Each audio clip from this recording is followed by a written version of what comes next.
TikTok, the most popular social media platform in the United States, has become a part of American culture. But its Chinese ownership and Beijing's potential access to all that personal data and the ability to shape public opinion for its American users prompted Congress to ban it. The bill is passed, and without the objection, the motion to reconsider is laid on the table.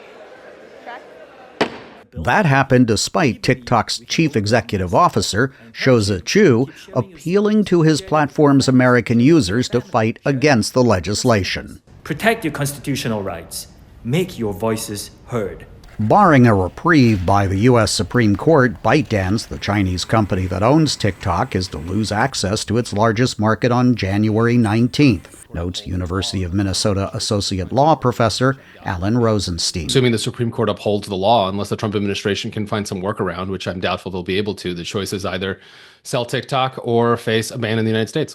Both President Joe Biden and President-elect Donald Trump had backed the ban. But Trump expressed a recent change of heart after his campaign videos during last year's election performed well on TikTok. They brought me a chart, and it was a record, and it was so beautiful to see. And as I looked at it, I said, maybe we got to keep this sucker around a little while. The U.S. Supreme Court will listen to the social media company's appeal on Friday.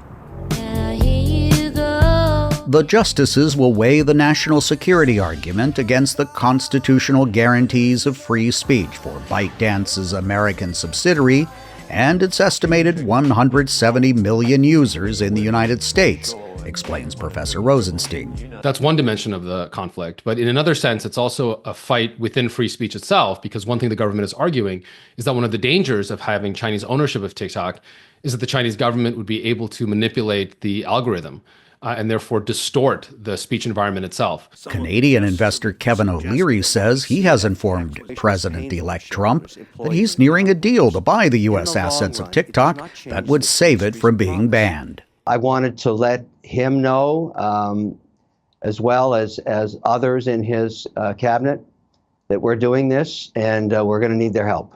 Trump has asked the Supreme Court to put the case on hold so he can negotiate a sale of the platform following his second inauguration on January 20th, the day after the ban is set to go into effect.